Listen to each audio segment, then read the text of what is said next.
परिचय मेरा महेश चौधरी, गांव जवा का मैं रहने वाला हूं। आरसीएम बिजनेस से पहले मैं डेटा साइंटिस्ट था और अभी भी मैं वो वर्क कर रहा हूं। आरसीएम बिजनेस लगभग 2017 में मेरे जीवन में आया। जब आया तो ना इसकी समझ थी, ना इसके बारे में मुझे कोई नॉलेज थी। बस ऐसा था कि कोई मम्मी को कोई समस्या थी, डॉक्टर साहब को मैंने कहीं से नंबर लिया और इस तरीके से मेरे जीवन में इसका आना हुआ। बिजनेस की कोई ज्यादा मुझे समझ नहीं थी। जॉब अच्छी चल रही थी, ठीक ठाक लाइफस्टाइल मैं जी रहा था। जैसे सर ने बताया, परमात्मा का दिया हुआ सब कुछ था, कोई कमी थी नहीं।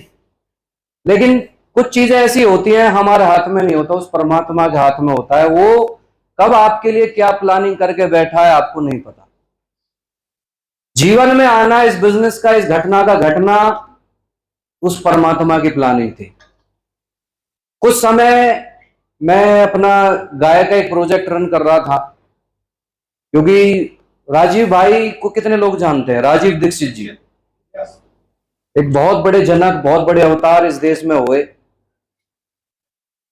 उनकी मानसिकता को मैंने, उनकी सीढ़ियों को सुना तो मैंने शहर में रहने का फैसला कैंसिल कर दिया था। मैंने फ्लैट लेने का, वो 50 लाख का मैंने वो डिसाइड कर लिया था। लेकिन उनकी जो माइंड प्रोग्रामिंग जो मेरी हुई, उनकी सीडी सुनने के बाद वो फैसला मैंने लिया कि मैं अपने गांव में अपना गाय सेवा करते हुए अपना जीवन बिताऊंगा। और भगवान ने जो मुझे जॉब वर्क फ्रॉम होम दे रखी थी, जीवन ठीक ठाक चल रहा था।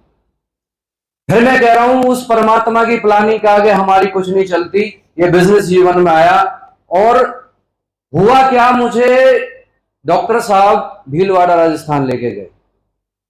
भीलवाड़ा राजस्थान में मेरे कोच, मेरे गुरुदेव सुनील शर्मा जी से मेरी बातचीत हुई। वहां पे मुझे इस बिजनेस का विजन, वहां पे मुझे इस बिजनेस की ताकत समझ में आई कि ये क्या बिजनेस है, क्या कंसेप्ट है, किस तरीके से लोग इसमें कितनी कितनी पैसे भी बना रहे हैं, एक इज्जत, मान सम्मान, सारी चीजें यहां से ले रहे हैं।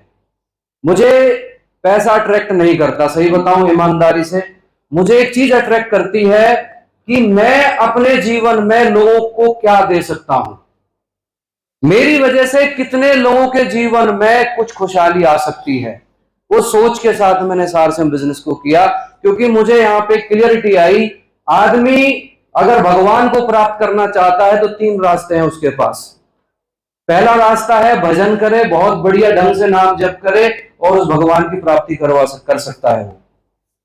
दूसरा है ज्ञान मार्ग, अपने आप, अपने बारे में जाने में, कौन हूं मैं, क्यों आया हूं, मेरे जीवन का उद्देश्य क्या है मेरा जीवन, अपने बारे में जाने। और तीसरा है कर्मयोगी बनकर आप भगवान को प्राप्त कर सकते हैं। कर्मयोगी क्या होता है?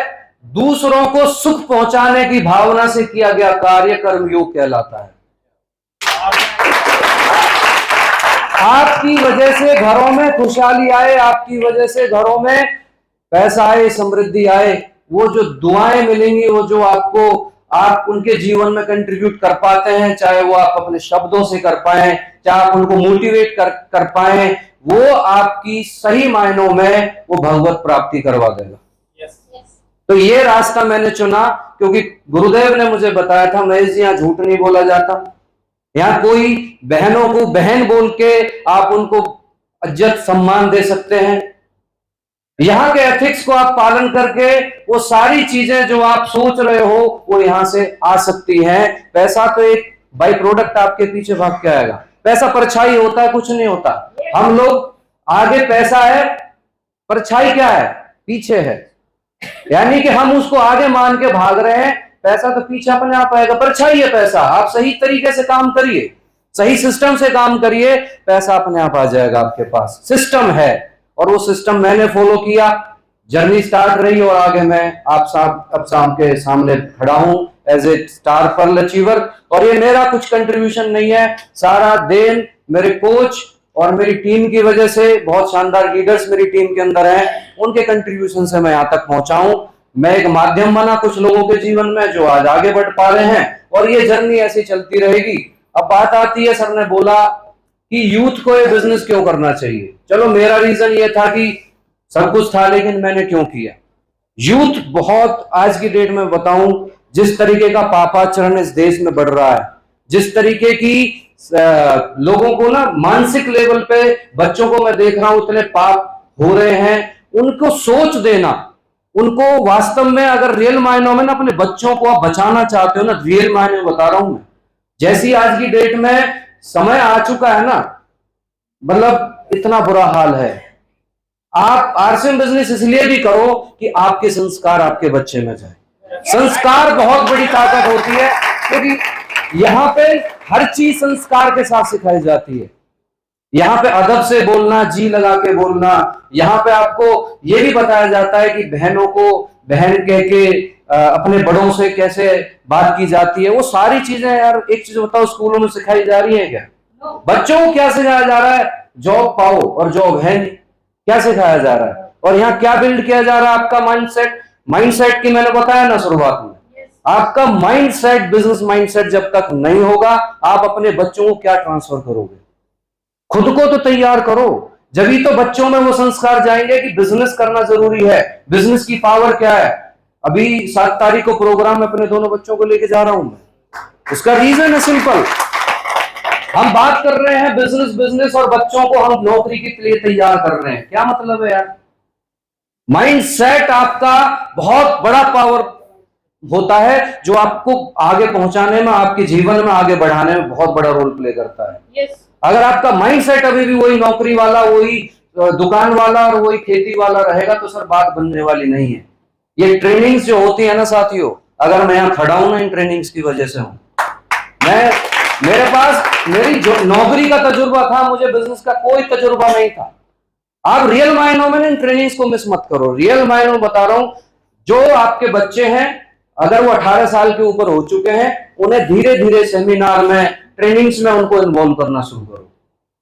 उसका रीजन सिंपल है, क्योंकि वो जब तैयार होंगे तो आपको आगे की भविष्य की टेंशन लेने की जरूरत नहीं पड़ेगी। अदरवाइज तो आप यही रहते रहोगे। मैंने देखा बहुत सारे सीनियर लीडर्स के बच्चे बहुत सारी एजुकेशन लेने के बाद, बहुत सारे काम करने के बाद वापस आरसीएम में आ रहे हैं। अरे भाई साहब, क्यों टाइम वेस्ट कर रहे हैं? हम अपने बच्चों को शुरू से क्यों नहीं इन्वॉल्व करें? 10 साल 15 साल बाद इन्वॉल्व करेंगे तो क्या फायदा होगा?